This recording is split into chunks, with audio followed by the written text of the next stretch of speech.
From high atop Bronson Towers, in Studio 1B, in the heart of Florida's Space and Treasure Coast, this is The Matthew Bronson Show.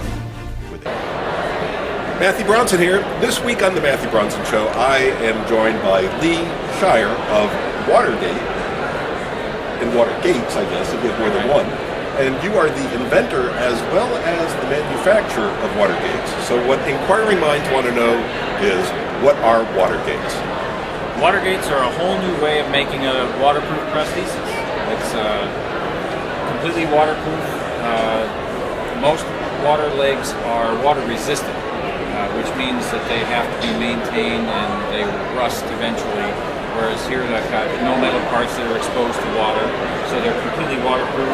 And the best part about the WaterGait water leg is we figured out a new way to manufacture them that's very inexpensive. Instead of an expensive laminated socket with lots of expensive components, excuse me, we have polypropylene shell, an outer shell, which is very strong enough to hold up the standard prosthesis, but it's very inexpensive to make. So, and I'm going to use the analogy, which I am world-renowned for having horrible analogies, but I might have hit it this time. Water-resistant versus waterproof is just like when you buy your watch.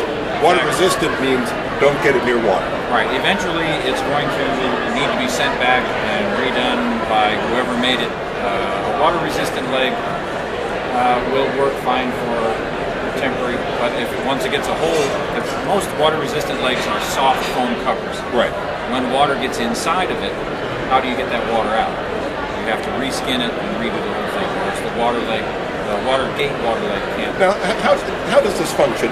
Am I going to go to my water activity, whether it's by the pool or in the ocean, and hobble down to the ocean front and then put it on? Or how? I guess the question would be, how functional is this as a prosthetic? Right. The foot that we use is an energy storing foot.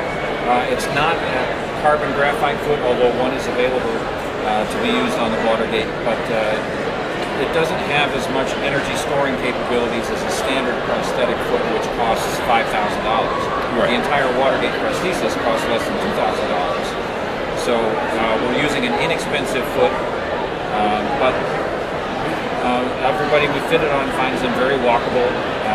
If you're going to do a water sport that day, you just simply put on your WaterGait prosthesis and off you go. So for more information, WaterGait.com? WaterGait.com is a good resource. And that's G-A-I-T. G-A-I-T, not the Nixon version. Right. WaterGait.com for more information. I don't want a new product endorsement, but I use them. They have made a big difference as far as not only being able to get into the water, but not damaging my prosthetics around the pool coping and all that. Right, because most prostheses cost $20,000 or more, and your practitioner tells you, do not get this wet. Don't cover it with a skin because eventually it's going to get wet.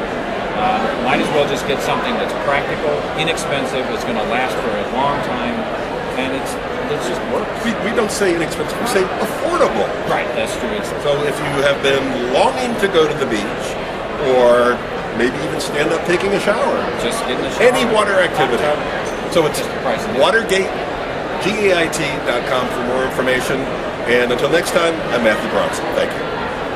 Ooh, baby, get ready. Oh, get ready for Matthew Bronson.